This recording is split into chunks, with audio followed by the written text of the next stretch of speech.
Hello बच्चों, welcome to our YouTube channel career planet. Myself Surendra Gurwani.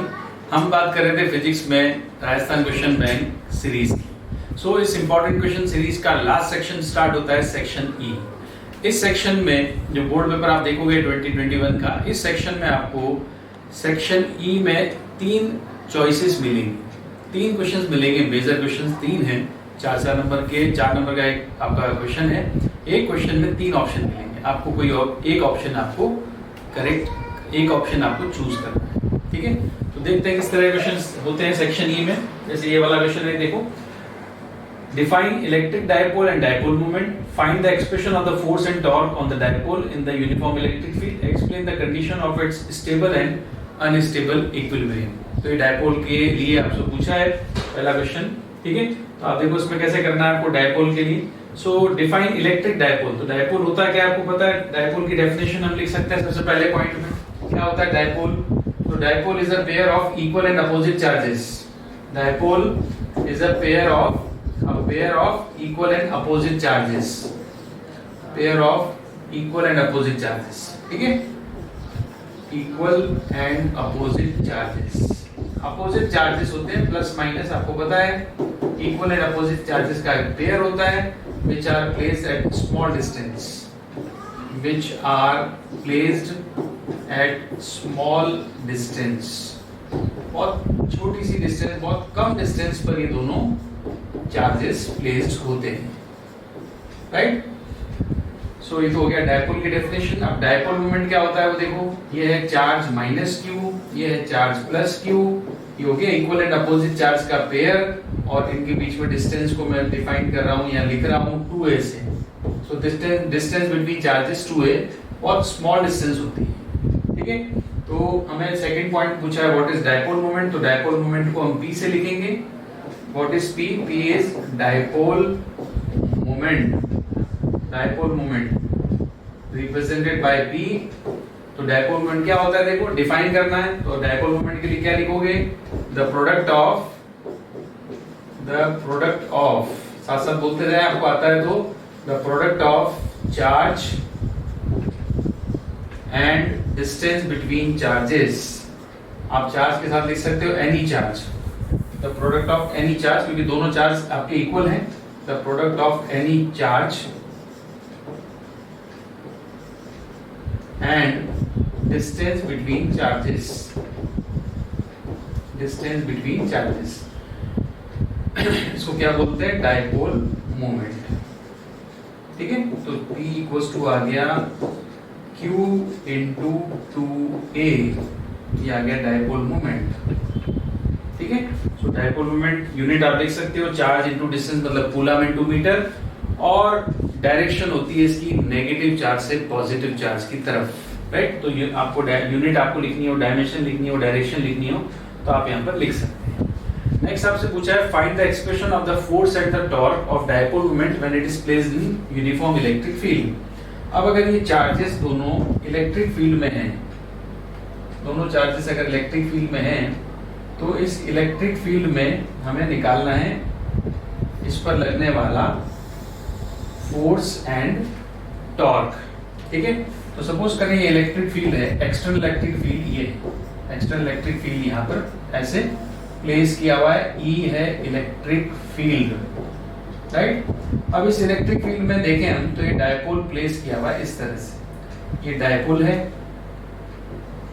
ये charge हो गया प्लस का Q, और ये चार्ज हो गया माइनस का Q। ठीक है, तो चार्जेस हो गए प्लस Q माइनस Q। ये पॉइंट ले लेते हैं A और ये पॉइंट ले लेते हैं B। ठीक है, तो इन दोनों चार्जेस को हमने प्लेस कर दिया कहां पर? इलेक्ट्रिक फील्ड में। अब इन दोनों चार्जेस को अगर इलेक्ट्रिक फील्ड में प्लेस करोगे तो इन पे फोर्स लगेगा, प्लस वाले चार्ज पर फोर्स लगेगा, प्लस वाले पर जो B है वो आएगा प्लस QE, डायरेक्शन होगी इसकी इस तरफ। माइनस वाले चार्ज पर फोर्स लगेगा F माइनस, जो आएगा माइनस QE। माइनस QE का मतलब इसकी डायरेक्शन होगी इस तरफ। ठीक है, तो ये तो आ गया F माइनस और ये हो गया आपका F plus. So these are equal and opposite forces. तो आपसे बोला है find the expression of force, तो ये दोनों फोर्सेस लिखकर आप बताओगे नेट फोर्स। नेट फोर्स क्या होगा?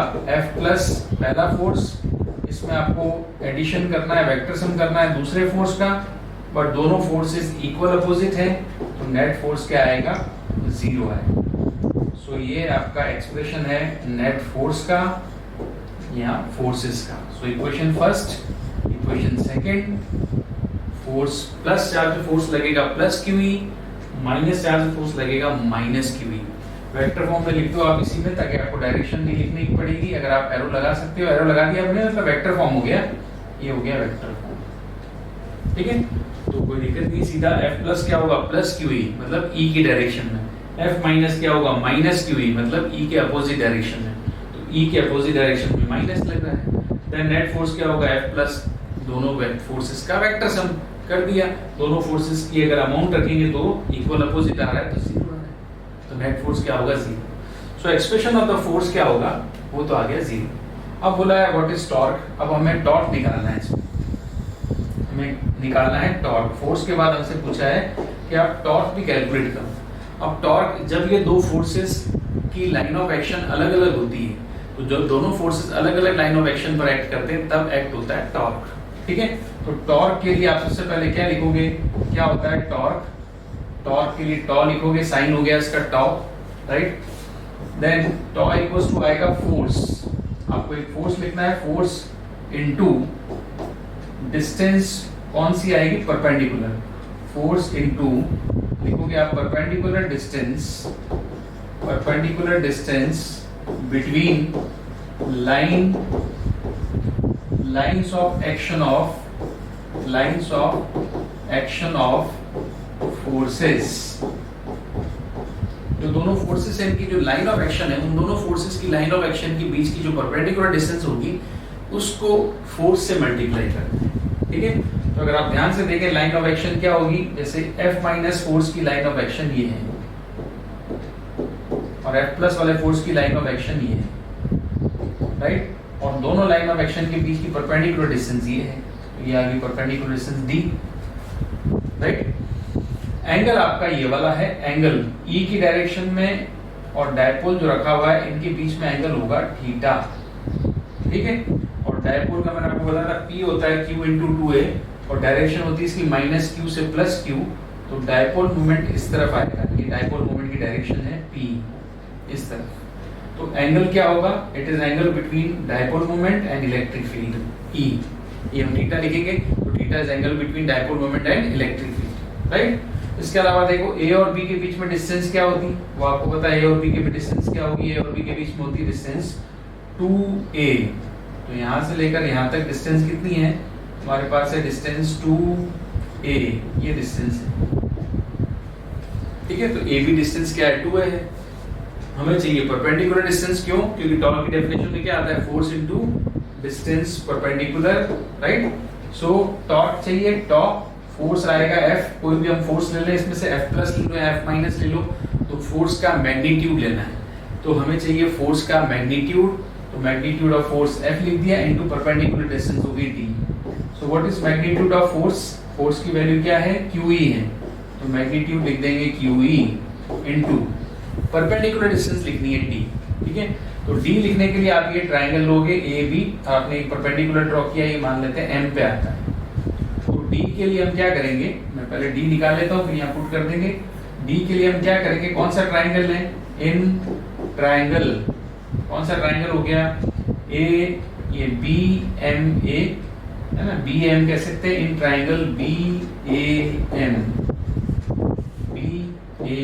ट्रायंगल ले लिया हमने। तो इस ट्रायंगल में हम लेंगे साइन थीटा। बताओ साइन थीटा इक्वल्स टू क्या होगा, sine theta equals to perpendicular है D और हाइपोटेन्यूज है आपका 2A। तो what is the value of D, D equals to आ जाएगा 2A। सो टॉर्क का फॉर्मूला हो गया, फोर्स की वैल्यू है QE और डिस्टेंस की वैल्यू है 2A sin theta, 2A sin theta, right. और Q इंटू 2A आपको पता है क्या होता है, Q इंटू 2A होता है डायपोल मोमेंट। ये पहले पढ़ा हमने, आप दोबारा लिख सकते हो, Q into 2A। Q into 2A दिख रहा है आपको, ये रहा Q और ये रहा 2A। Q इंटू 2A की जगह हम क्या लिखेंगे, हम लिख देंगे P।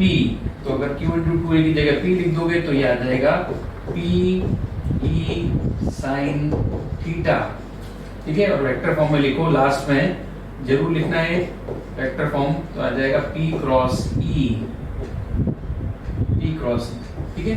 ये टॉर्क का रिलेशन हमें मिल गया। ये टॉर्क के दोनों फॉर्मूले हैं, P sin थीटा भी है और P क्रॉस E भी है, राइट।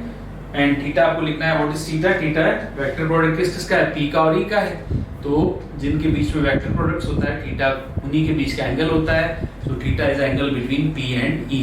मैंने पहले बताया आपको P की डायरेक्शन ये है, E की डायरेक्शन ये है, E और P के बीच में एंगल क्या है, थीटा है, ठीक है।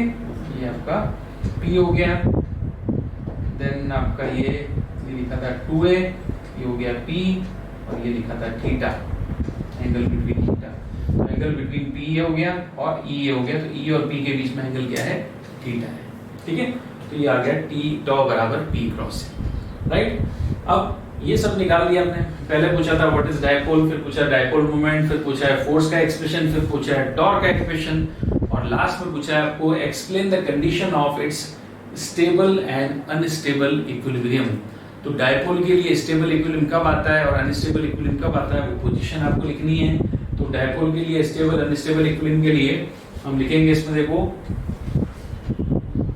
डायपोल के लिए स्टेबल और अनस्टेबल इक्विलिब्रियम कब आता है, देखें तो पहला आता है ऐसे स्टेबल, अगर आपको चाहिए stable equilibrium,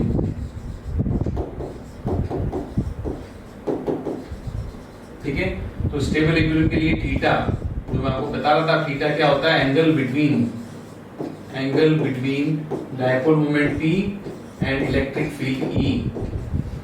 so stable equilibrium theta should be 0 degree, theta 0 degree होगा स्टेबल इक्विलिब्रियम के लिए। और सेकंड आपसे पूछा है अनस्टेबल इक्विलिब्रियम अगर देखा जाए, तो अनस्टेबल इक्विलिब्रियम के लिए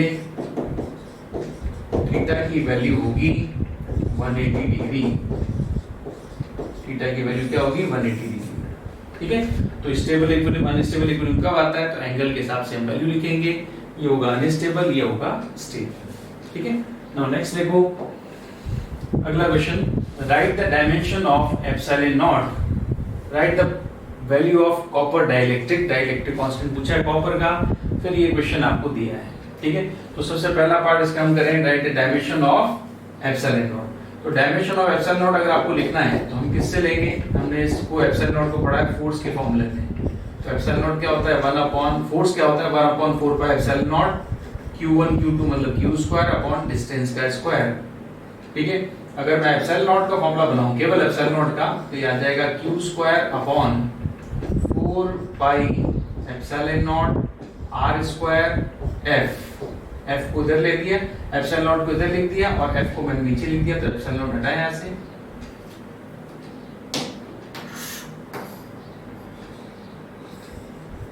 ठीक है। अब देखो इधर K की वैल्यू क्या थी 1/4 pi epsilon not, epsilon not को मैंने ऊपर लिख दिया और F स्क्वायर को मैंने नीचे, तो एप्सिलॉन नॉट का फॉर्मूला बन गया, ठीक है।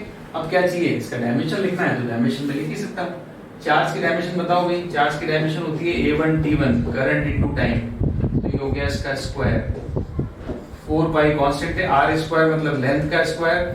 फोर्स का डायमेंशन में लिख सकता हूं क्या होता है M1 L1 T-2, ये डायमेंशन है, राइट। अब बताओ कैंसिल क्या होगा, कैंसिल तो कुछ हो नहीं रहा, तो डायमेंशन सबसे पहले M को न्यूमरेटर में ले जाए तो M-1, ठीक है। ये L2 है, ये L1 है, L3 तो L-3, फिर M-1 हो गया, ये T-2 है, ऊपर लेके जाओ तो ये हो जाएगा T2 T पावर 4 और यहाँ आ जाएगा A पावर 2, तो ये डायमेंशन फॉर्मूला हो गया किसका, एप्सिलॉन नॉट का। आप निकाल सकते हो डायमेंशन निकालने में कोई प्रॉब्लम नहीं है, आपको फॉर्मूला पता होना चाहिए।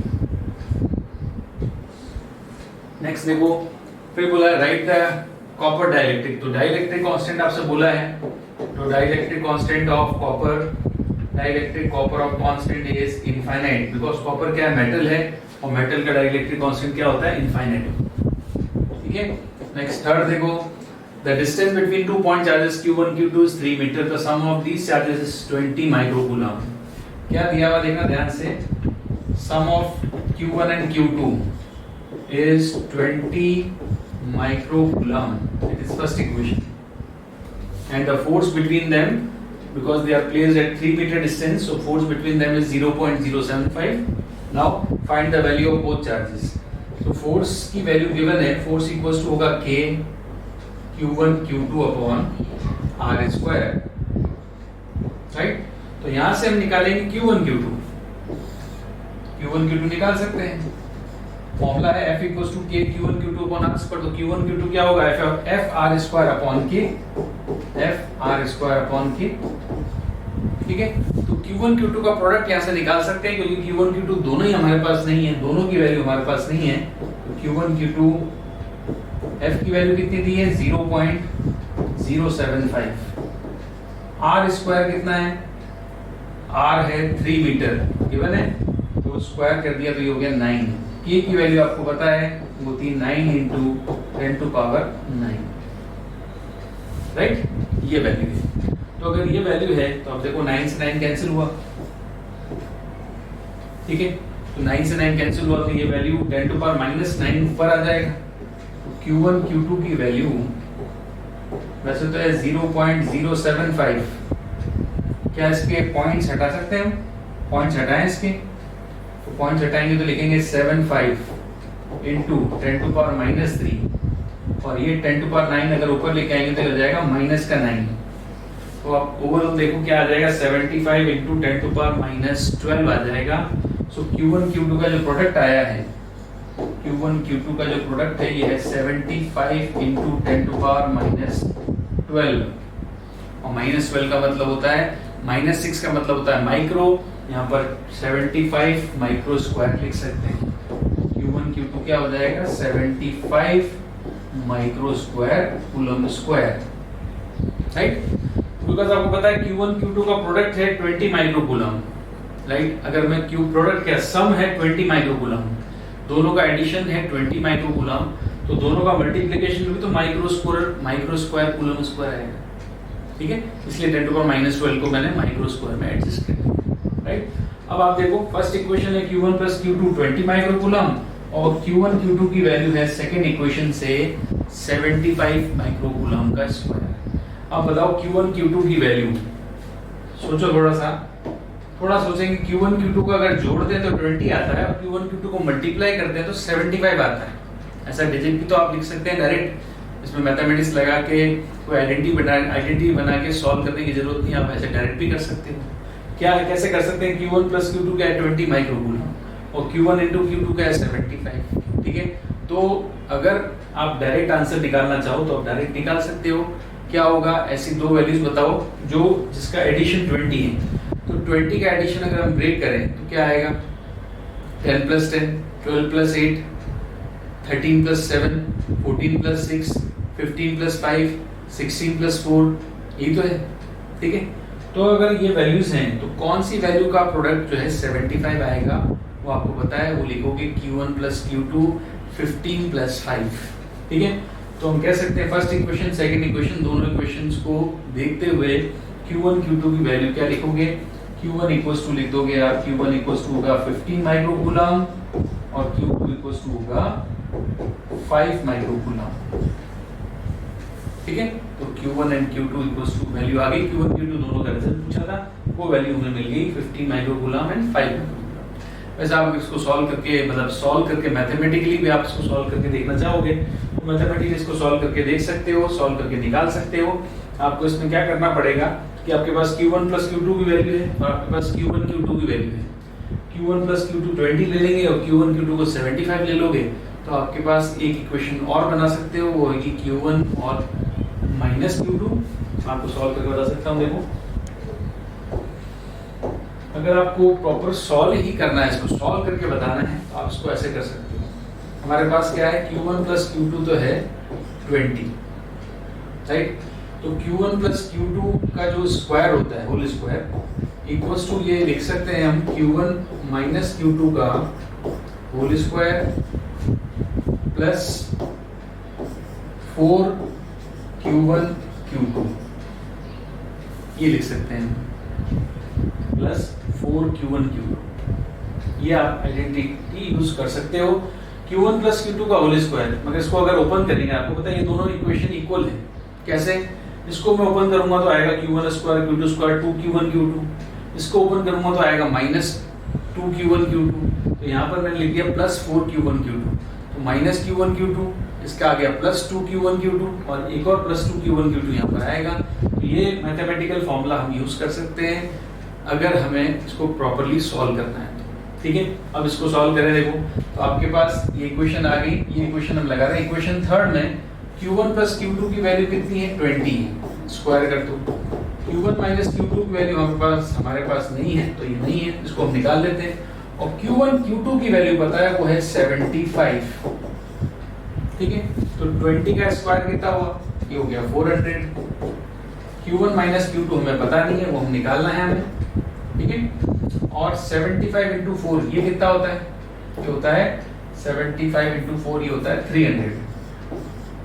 तो हमें बताओ 300 माइनस करें 400 में से, तो Q1 - Q2 की वैल्यू कितनी है, ये आ गई 100।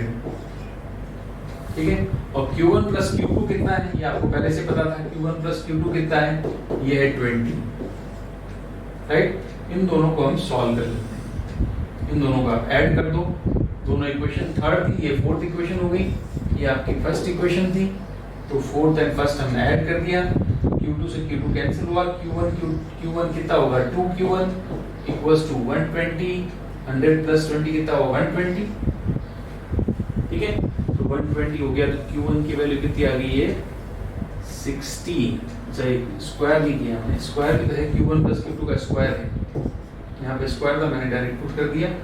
तो ये Q1 + Q2 का स्क्वायर आएगा, ये जो फोर्थ इक्वेशन मिली मुझे, ये Q1 + Q2 का स्क्वायर आएगा 100। तो सॉल्व करने से पहले इसको प्रॉपर Q1 - Q2 की वैल्यू निकाल लो। 300 इधर ले जाऊंगा तो Q1 - Q2 का स्क्वायर जो होगा वो होगा 300, वो कितना हो जाएगा 100 हो जाएगा। तो बच्चों Q1 - Q2 की वैल्यू कितनी होगी, ये हो गई 10। तो ये आ गई फोर्थ इक्वेशन, 100 नहीं, फोर्थ इक्वेशन ये होगी। और Q1 + Q2 कितना होगा, ये आ गई 20, ये आ गई फर्स्ट इक्वेशन लिखी थी मैंने। इन दोनों को ऐड कर लो, ऐड करके क्या होगा, ये आ गया 2Q1 और ये कैंसिल हो गया। इधर ऐड करके क्या आ गया 30, तो Q1 की वैल्यू कितनी आ गई 30/2। Q1 आ गया हमारे पास 15 माइक्रोकूलम, और Q1 अगर 15 माइक्रोकूलम है तो Q2 की वैल्यू आ जाएगी 5 माइक्रोकूलम। ठीक है, तो मैथमेटिकली आप ये इक्वेशन सॉल्व करके भी इसको निकाल सकते हैं। राइट, आपको ये पूरा प्रॉपर्ली सॉल्व करके बताना है तो आप इस तरह से कर सकते हैं। ठीक है, नेक्स्ट देखो अगला क्वेश्चन आता है, define Gauss law. With the help of Gauss law, obtain the expression of intensity of electric field due to the charge wire of uniformly charged infinite length. Draw the required diagram. The graph also shows intensity of electric field with distance. Distance के साथ आपको graph भी बनाना है last में। तो Gauss law लिखेंगे सबसे पहले, और गॉस लॉ की हेल्प से हमें क्या करना है, यूनिफॉर्मली जो चार्ज वायर है उसका इलेक्ट्रिक फील्ड डिफाइन करना है, लेके आना है एट एनी पॉइंट। ठीक है, तो हम स्टार्ट करते हैं। देखो गॉस थ्योरम आपको पता है, सबने पढ़ी है गॉस थ्योरम। तो क्या होती है गॉस थ्योरम, गॉस थ्योरम सबने पढ़ा है। गॉस थ्योरम किस लिए, क्या है, किस लिए यूज करते हैं हम गॉस थ्योरम। गॉस थ्योरम क्या फाइंड कराती है हमें, गॉस थ्योरम से हम फाइंड करते हैं electric flux phi which is equals to sigma q in upon epsilon naught, इसको गॉस थ्योरम कहते हैं। ठीक है, तो डिफाइन कैसे करेंगे गॉस थ्योरम, ये इस तरह से लिखते हैं, गॉस थ्योरम को इस तरह से भी लिखते हैं, E dot D A equals to sigma Q in upon epsilon naught, ये भी तो गॉस थ्योरम है। ठीक है, तो दो स्टेटमेंट लिख सकते हैं, ये भी लिख सकते हैं, ये भी लिख सकते हैं गॉस थ्योरम में। पहला स्टेटमेंट क्या है, ये क्या है, flux, the flux linked with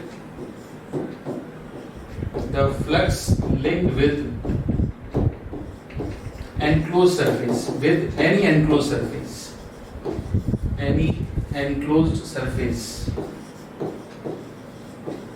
ठीक है। So flux linked with any enclosed surface is equals to क्या है, equals to 1 upon epsilon naught times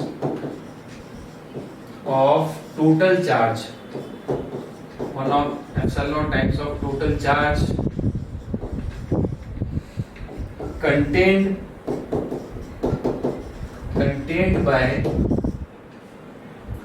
by enclosed surface, contained by that enclosed surface. सबने पढ़ा होगा स्कूल में, सबने जिसने भी पढ़ाया होगा आपको बताया होगा सबसे इंपॉर्टेंट लॉ है, इंपॉर्टेंट डेफिनेशन है, बोर्ड एग्जाम्स का एक इंपॉर्टेंट क्वेश्चन है, ठीक है। तो ये आपको पता होना चाहिए, आपने पढ़ा होगा flux linked with any enclosed surface equals to 1 upon epsilon times of total charge contained by that enclosed surface. और इसको भी आप लिख सकते हो, ये सरफेस इंटीग्रेशन, बिकॉज एरिया के रेस्पेक्ट में है तो उसको सरफेस इंटीग्रेशन बोलते हैं। The surface integration of electric field for any enclosed surface equals to 1 upon epsilon times of total charge contained by that enclosed surface, ठीक है। तो लेफ्ट हैंड साइड अगर चेंज करें तो ये भी लिख सकते हो। वैसे आपने लेफ्ट साइड के लिए क्या लिखा है, टोटल यहाँ पे लिख दिया फ्लक्स, और यहाँ लिख सकते हो integration of electric field, surface integration of electric, ठीक है। इक्वल्स टू के बाद सेम रहेगा, राइट। अब हमें चाहिए क्या, अब हमें चाहिए गॉस लॉ की हेल्प से इलेक्ट्रिक फील्ड इंटेंसिटी का डेरिवेशन करना है due to long wire, due to long infinite wire, ठीक है। तो वायर का जो डेफिनेशन आएगा वो देखो कुछ इस तरह से आएगा। सबसे पहले आपको लॉन्ग इनफाइनाइट वायर हमें लेना है। इनफाइनाइट वायर इसलिए डैश डैश करके स्टार्ट करोगे, फिर ये वायर ले लोगे, आगे फिर डैश डैश कर दोगे, क्योंकि ये इनफाइनाइट लेंथ का वायर है, यूनिफॉर्मली चार्ज है। तो ये चार्ज इसको दे दिया पॉजिटिव, और इसकी चार्ज डेंसिटी वो आप सबसे पहले लिख दोगे, लीनियर चार्ज डेंसिटी आएगी, क्योंकि लेंथ वाइज है तो लीनियर चार्ज डेंसिटी इसकी होगी हमारे पास। किससे लिखते हैं लीनियर चार्ज डेंसिटी को, लीनियर चार्ज डेंसिटी को लिखते हैं लैम्डा से। ये होता है total charge upon total length, यहाँ पे स्मॉल पार्ट का चार्ज अपॉन स्मॉल पार्ट की लेंथ, ठीक है। तो ये हो गया uniformly charge infinite long wire. Now सबसे पहले लिख दोगे let us consider uniformly charge infinite wire whose linear charge density is lambda, ठीक है। डेरिवेशन स्टार्ट करोगे, डायग्राम बनाओगे तो डायग्राम का एक्सप्लेन जरूर करना है आपको, मैं पहले ही बता चुका हूँ, फिर बता रहा हूँ। डायग्राम और डायग्राम में आने वाली हर क्वांटिटी, हर फिजिकल क्वांटिटी को आपको डिस्क्राइब करना है, ठीक है। तो लिखोगे now we have to find electric field intensity at a point P whose distance is r, ठीक है। लिख लोगे तो फिर बिकॉज गॉस थ्योरम यूज करनी है, तो गॉस थ्योरम यूज करने के लिए आपको पता है एनक्लोज्ड सरफेस चाहिए, so we have to find electric field intensity at point P। Suppose a Gaussian surface in form of cylinder, suppose a Gaussian surface या Gaussian cylindrical surface, suppose Gaussian cylindrical surface, ये है surface, ये है enclosed surface. क्योंकि Gauss theorem लगाना है, अगर Gauss theorem की हेल्प से हमें कोई डेरिवेशन करना है तो हमेशा गॉस थ्योरम लगता है एनक्लोज्ड सरफेस पर, और वो अगर है अवेलेबल है तो ठीक है, और अवेलेबल नहीं होती है तो हमें सपोज करनी पड़ती है। तो ये हमने सपोज किया है, इमेजिन किया है। तो imagine a Gaussian cylindrical enclosed surface of length, क्या लेंथ होगी इसकी, ऑफ लेंथ L, हम ले रहे हैं इसकी length L, of length L and cross section area S। Length हो गई L, S क्या हो गया, क्रॉस सेक्शन एरिया S हो गया इसका। L लेंथ है, क्रॉस सेक्शन एरिया S हो गया, ठीक है। Now this cylindrical surface is made up by this cylindrical surface made by 3 surfaces, so made by 3 surfaces। तो आप बताओ 3 surfaces कौन कौन सी इसमें, this cylindrical surface made up by 3 surfaces। First आएगा अपर सर्कुलर, ये वाली फर्स्ट है S1, it is upper circular. Second आएगी lower circular, second surface is lower circular, ये आ गई S2, it is lower circular. और थर्ड आती कर्व सरफेस, ये जो कर्व सरफेस है ये वाली जो सरफेस सिलेंडर के कर्व वाली पार्ट की है, ये है थर्ड सरफेस, कर्व सरफेस, ये आएगी S3। ये 3 सरफेसेस हैं। So right circular, lower circular and curve surface आप बोलोगे, ठीक है। फिर इन तीनों सरफेस पे आपको स्मॉल एरिया इमेजिन करना है। स्मॉल एलिमेंट्री एरिया ये आएगा, इसमें स्मॉल एलिमेंट्री एरिया ये है, ठीक है। इसकी एरिया की डायरेक्शन ये रहेगी, D A small elementary area हो गया, डायरेक्शन ये होगी। यहाँ पे भी स्मॉल एलिमेंट्री एरिया सपोज कर लिया, देखो छोटा सा एरिया सपोज करना है, कर लिया सपोज, और इसकी डायरेक्शन होगी डाउनवर्ड्स, ठीक है। फिर आपने कर्व सरफेस पे भी स्मॉल एरिया सपोज करना है, ये सपोज कर लिया देखो, और इसकी एरिया की डायरेक्शन होगी इस तरह से, राइट साइड, ठीक है। तो ये सब बातें आपको लिखनी है। वायर लिया, इमेजिन गॉसियन सरफेस कर ली, सिलेंडर फॉर्म में, इसके 3 पार्ट्स होते हैं, अपर सर्कुलर, लोअर सर्कुलर और स्फेरिकल कर्व सरफेस है। उसके बाद तीनों सरफेसेस पे suppose small elementary area DA on all 3 surfaces. Now using Gauss theorem, अब आप करोगे यूज क्या, Gauss theorem, using Gauss theorem. तो गॉस थ्योरम यूज करोगे, गॉस लॉ यूज करोगे, इसका मतलब आप यूज करोगे integration of E with respect to area equals to sigma Q in upon epsilon not. Diagram और डेरिवेशन, डायग्राम और ये जो टर्म्स है ये इंपॉर्टेंट है। जो आपको जो पॉइंट्स लिखने हैं, पॉइंट मतलब लाइनें लिखनी है डायग्राम को एक्सप्लेन करने वाली, वो आप इजीली लिख सकते हो, वो इतनी इंपॉर्टेंट नहीं होती। सबसे इंपॉर्टेंट, सबसे अच्छा इंप्रेशन डायग्राम का आता है, देन ये आपको कंप्लीट होना चाहिए डेरिवेशन। डायग्राम और इन दोनों पर इक्वली नजर पड़ती है। अगर एग्जामिनर एक आंख से डायग्राम देख रहा है तो एक आंख से आपका ये डेरिवेशन दिखता है। अगर ये सही है तो जो आप इसकी एक्सप्लेन कर रहे हो वो अगर आप थोड़ा कम ज्यादा लिख भी दोगे तो चलेगा, उसको भी मार्क्स का रूल नहीं है। फिर भी आप कोशिश करोगे जितनी क्वांटिटीज, जितनी चीजें आपने ली हैं, जितनी physical quantities, what is R, what is S1, what is DA, what is L, what is S and what is this wire and what is this cylindrical Gaussian surface, तो जो भी आपने चीज ली है इन सबको एक्सप्लेन करना, डिस्क्राइब करना जरूरी है, ठीक है। चलो आप देखो आगे, इस इंटीग्रेशन को हमें 3 पार्ट में बांटना पड़ेगा। फर्स्ट पार्ट है S1, अब क्लोज था, इनक्लोज सरफेस तो पूरा सिलेंडर था। सेकंड पार्ट आ जाएगा S2, अपर सर्कुलर, लोअर सर्कुलर, और थर्ड पार्ट आ जाएगा S3, ठीक है। इंटीग्रेशन 3 पार्ट में तोड़ दिया एनक्लोज सरफेस के लिए। एनक्लोज सरफेस 3 पार्ट में लिखी थी, तीनों पार्ट में अलग अलग कर दिया। आप देखो इधर ये वायर है, ये पॉजिटिवली चार्ज वायर है, ये यूनिफॉर्मली चार्ज वायर है। इसका जो इलेक्ट्रिक फील्ड होता है, इलेक्ट्रिक फील्ड की डायरेक्शन होती है इस तरह, ऐसे away from the wire, this side and this side, ठीक है। तो इलेक्ट्रिक फील्ड की डायरेक्शन क्या होगी, इस तरह। Electric field is always perpendicular to the length of the wire, ये आप लाइन लिख सकते हो, electric field is always perpendicular to the length of the wire, और आप चाहो तो उसको प्रूव भी कर सकते हो, ठीक है। अब देखो आगे, सबसे पहले हमने लिया S1 का जो एरिया है, इसकी एरिया की डायरेक्शन ये है, और इलेक्ट्रिक फील्ड हमारा इस तरह है। तो इलेक्ट्रिक फील्ड इस तरह से, एरिया इधर है, तो एंगल कितना हुआ इलेक्ट्रिक फील्ड और एरिया के बीच में।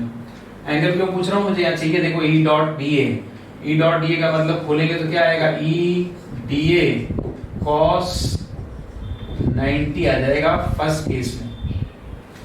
DA की डायरेक्शन ऊपर की तरफ है, E इस तरफ है, तो E और DA के बीच में एंगल कितना हुआ, 90, पहला हो गया 90। S2 के लिए एंगल बताओ, DA की डायरेक्शन इधर है, इलेक्ट्रिक फील्ड इधर है, DA डाउनवर्ड से, यहाँ आगे एंगल क्या होगा 90, फिर मैं लिख दूंगा EDA cos 90, क्लियर है। 2 पार्ट्स तो 90 लिख दिया। थर्ड पार्ट देखो, थर्ड पार्ट का DA दिख रहा है आपको, इलेक्ट्रिक फील्ड दिख रहा है, दोनों की डायरेक्शन कैसी है, सेम, तो थर्ड पार्ट के लिए आ जाएगा EDA cos 0 डिग्री, राइट। अब cos 90 क्या होता है, 0, तो cos 90 0 हो गया, तो S1 के लिए 0 हो गया, S2 के लिए भी 0 हो गया, दोनों 90 है, cos 90 इस वजह से 0 हो गया। और थर्ड के लिए E हम कॉमन ले लेंगे, और DA मतलब स्मॉल एरिया का इंटीग्रेशन करेंगे for third part S3 is a curve surface area. So cylinder का कर्व सरफेस एरिया कितना लिखोगे, आपको पता है कर्व सरफेस का एरिया कितना होता है, 2 पाई RL, ठीक है। L लेंथ है और ये रेडियस कितनी है इसकी, R है, R पॉइंट की डिस्टेंस भी है, रेडियस भी है, आर रेडियस का और एल लेंथ का है, तो इसका जो सरफेस एरिया आएगा, कर्व जो सरफेस है सिलेंडर का, जो कर्व एरिया है और सरफेस एरिया है वो आएगा 2πrl, राइट। तो ये सीधा इंटीग्रेशन कर दिया एरिया का फॉर सरफेस S3 2πrl और इलेक्ट्रिक फील्ड क्या था E, ठीक है। तो ये लेफ्ट हैंड साइड सॉल्व हुआ, ये निकालना है। उससे पहले राइट हैंड साइड सॉल्व कर लेते हैं। राइट हैंड साइड में वो क्या लिखा है, चार्ज इनसाइड। तो कितना चार्ज सिलेंडर के अंदर आएगा, वायर आपको पता है इनफाइनाइट लेंथ का है, चार्ज तो बहुत सारा बाहर भी जा रहा है, हमें कितना चार्ज लेना है जो सिलेंडर के अंदर आएगा। अब सिलेंडर के अंदर कितना चार्ज आएगा, इसकी लेंथ कितनी है L, इस वायर पर चार्ज की डेंसिटी क्या है लैम्डा, ठीक है। तो लैम्डा अगर है तो लैम्डा की वैल्यू होती है Q/L, तो Q की वैल्यू क्या आ जाएगी लैम्डा इनटू L। तो यहाँ लिख दोगे आप, because lambda equals to Q/L, so Q equals to होगा लैम्डा इनटू L। यहाँ लिख देंगे lambda into L upon epsilon not, ठीक है। यहाँ पे भी आ जाएगा lambda into L upon epsilon naught, यहाँ पे भी लिख दोगे lambda into L upon epsilon naught. अब बताओ क्या कैंसिल होगा, L से L कैंसिल हो गया, ठीक है। तो फिर E की वैल्यू क्या आ गई, E की वैल्यू आ गई लैम्डा 2π एप्सिलॉन नॉट R, ये वैल्यू आ गई E की लैम्डा 2π एप्सिलॉन नॉट R। और इसको अगर मैं 4π एप्सिलॉन नॉट में कन्वर्ट करता हूं तो इसको इलेक्ट्रिक फील्ड का एक फॉर्मूला में ये भी लिख सकता हूं, E इक्वल्स टू हो गया 2k। ये 2k मैं लिख रहा हूं किसकी जगह, 2k लिख दिया मैंने, बिकॉज आपको पता है k की वैल्यू क्या होती है, k की वैल्यू मैं लिख सकता हूं, देखो k की वैल्यू तो होती है 1/4π epsilon naught, 1/4π epsilon naught formula होता है k का, 1/4π एप्सिलॉन नॉट फॉर्मूला होता है k का। तो 2k का फॉर्मूला क्या होगा, 2 यहां से मल्टीप्लाई कर दोगे, 2 यहां मल्टीप्लाई कर दोगे, तो 2k का फॉर्मूला हो जाएगा, 2k हो जाएगा 1/2π एप्सिलॉन नॉट, ठीक है। तो हम क्या लिख सकते हैं, 1/2π एप्सिलॉन नॉट की जगह पे 2k लिख सकते हैं, तो 1/2π एप्सिलॉन नॉट की जगह 2k लिख दिया, तो ये लैम्डा आ जाएगा और r तो है ही सही। तो electric field due to wire के दो फॉर्मूले हैं, एक तो ये lambda upon 2 epsilon naught r और एक होगा 2k lambda upon r। Numericals के लिए ये इजी है क्योंकि k की वैल्यू डायरेक्ट रख सकते हैं, ठीक है। इसके बाद लास्ट आपसे पूछा है ग्राफ ड्रॉ करो between electric field and distance. तो इलेक्ट्रिक फील्ड और डिस्टेंस के बीच में ग्राफ ड्रॉ कर सकते हैं इजीली। इलेक्ट्रिक फील्ड हो गया E, डिस्टेंस हो गया r, बताओ कैसा रिलेशन है, ग्राफ कौन सा बनेगा, कैसा बनेगा, हमें देख के बताना है रिलेशन से। तो रिलेशन क्या है, इलेक्ट्रिक फील्ड और R के बीच में, E और R के बीच में रिलेशन है इनवर्स का, E और R के बीच में रिलेशन है इनवर्स का, और इनवर्स के लिए ग्राफ बनता है रेक्टेंगुलर हाइपरबोला। तो यहाँ पर ग्राफ बनेगा रेक्टेंगुलर हाइपरबोला, ठीक है। चलो, तो बहुत स्वरम का क्वेश्चन आता है पक्का चैप्टर में से, इंपॉर्टेंट है। चलो नेक्स्ट देखो, अगला आता है हमारे पास define electric flux, its unit and dimension. Electric force आएगा, निकालना है electric force on the surface of charge conductor and find the expression of electric pressure and draw the required picture. जो डायग्राम मतलब पिक्चर मतलब diagram, ठीक है। तो हमें क्या क्या करना है इसमें, इलेक्ट्रिक फ्लक्स डिफाइन करना है, उसकी यूनिट डायमेंशन लिखनी है, electric force on the surface charge conductor and find the expression of electric pressure. Force भी पूछा है, प्रेशर भी पूछा है, दोनों चीजें हमें निकालनी है इसमें, इलेक्ट्रिक फोर्स और इलेक्ट्रिक प्रेशर, ठीक है। दोनों चीजें निकालनी है सरफेस चार्ज कंडक्टर के सरफेस के लिए, राइट। तो हम स्टार्ट करते हैं। देखो सबसे पहले तो इलेक्ट्रिक फ्लक्स। तो इलेक्ट्रिक फ्लक्स का फॉर्मूला आपको पता होगा, क्या होता है इलेक्ट्रिक फ्लक्स, पता है। इलेक्ट्रिक फ्लक्स मैग्नेटिक फ्लक्स एक ही बात है, मतलब रिलेशन या फॉर्मूला या डेफिनेशन एक ही बात होती है। इलेक्ट्रिक फ्लक्स आता है E डॉट A, ठीक है। तो अगर फॉर्मूले के अकॉर्डिंग चले तो हम इसको डिफाइन कर सकते हैं। हम क्या लिखेंगे, the scalar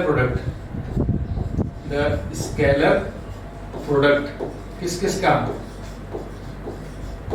the scalar product of electric field intensity, ये क्या है, इलेक्ट्रिक फील्ड इंटेंसिटी है ना, electric field intensity. The electric field intensity and क्या है, and area. The product of electric field intensity and area is called electric flux. Is called electric flux. ठीक है, ये तो होगी डेफिनेशन. दूसरी डेफिनेशन भी आप लिख सकते हो इलेक्ट्रिक फ्लक्स की. दो डेफिनेशन है. The number of electric field lines passing through any area perpendicularly is called electric flux. ये भी आप लिख सकते हो, ये भी लिख सकते हो.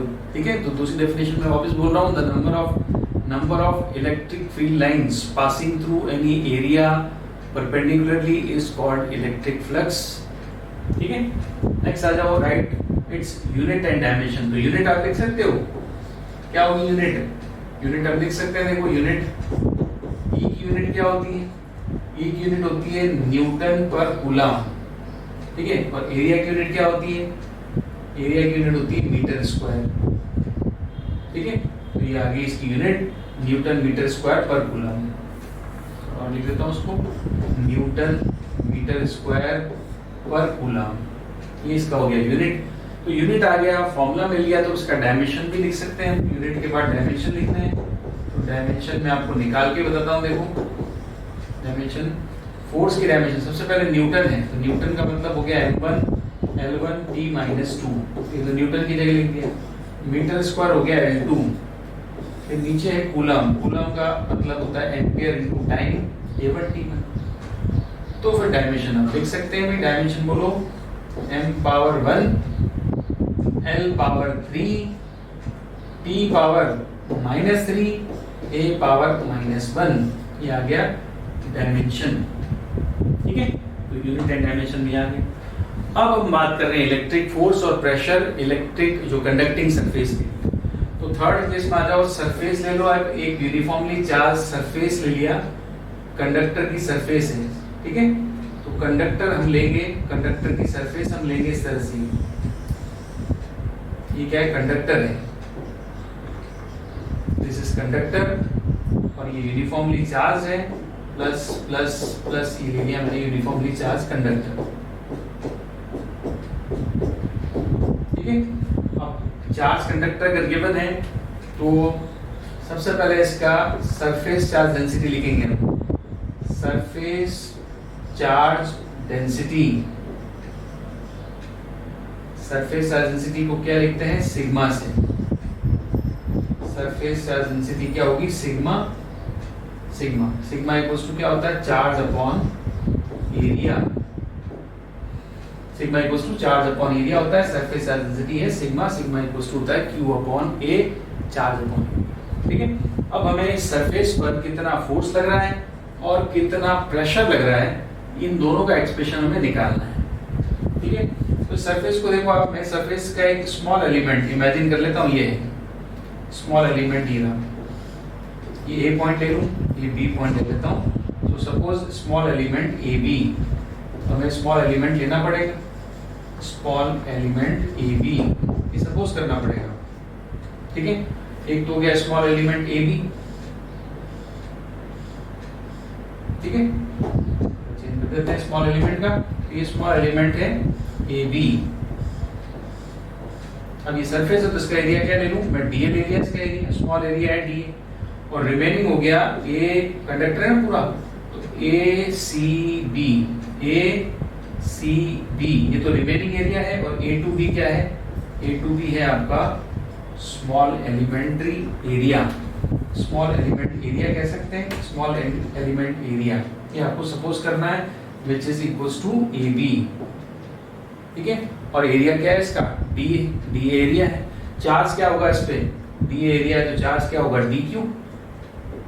DQ is the charge. ठीक है, तो सिग्मा की वैल्यू होती है charge upon area. Total charge upon total area. Small charge upon small area. और ये भी लिख सकते हैं DQ/DA. ये फर्स्ट इक्वेशन. अगर चार्ज की रिक्वायरमेंट है DQ तो सिग्मा इंटू DA से हम लेंगे. ठीक है, अब आप देखो ये ले लिया हमने.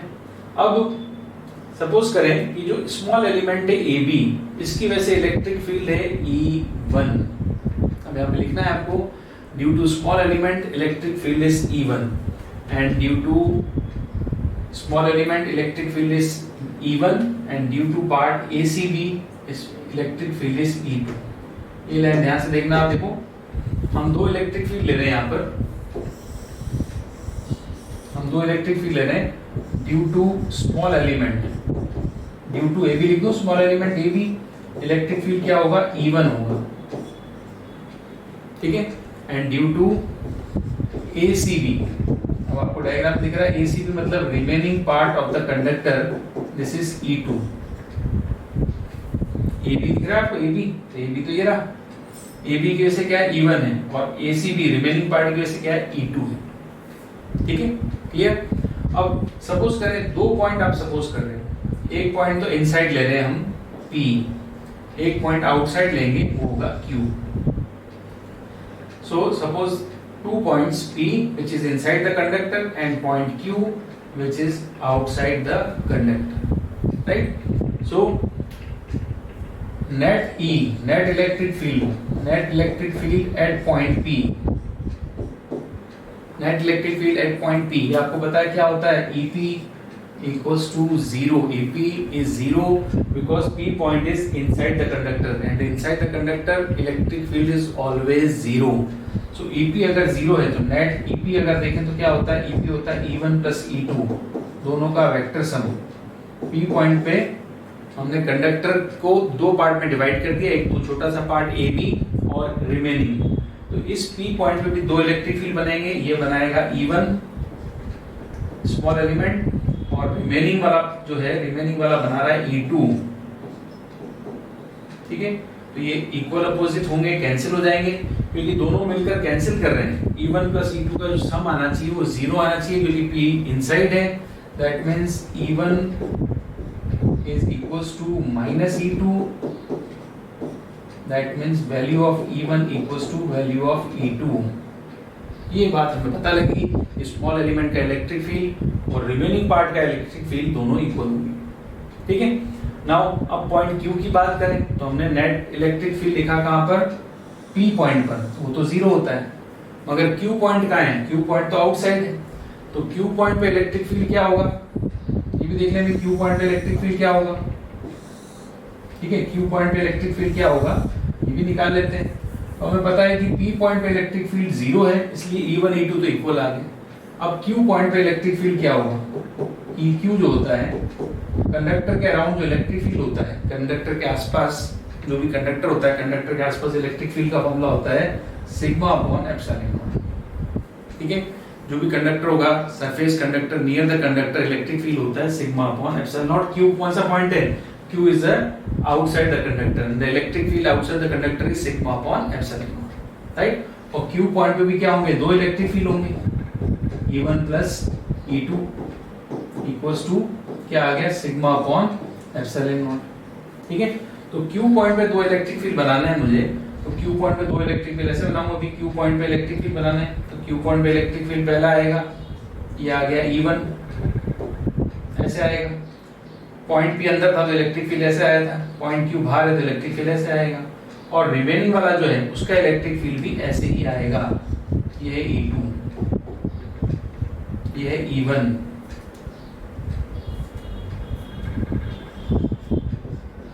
ठीक है, ये आएगा E1, मैं लिख देता हूं अच्छे से, E1 और Q पॉइंट आपने यहाँ लिया, सपोज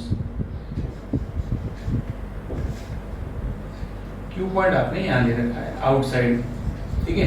तो outside electric field small element का तो आएगा E1 और रिमेनिंग का भी आएगा, रिमेनिंग का जो आएगा वो आएगा E2, इन दोनों की डायरेक्शन सेम है। स्मॉल एलिमेंट जो आपने लिया था इसका एरिया क्या है, स्मॉल एलिमेंट का एरिया है dA और चार्ज है dQ, चार्ज है dQ,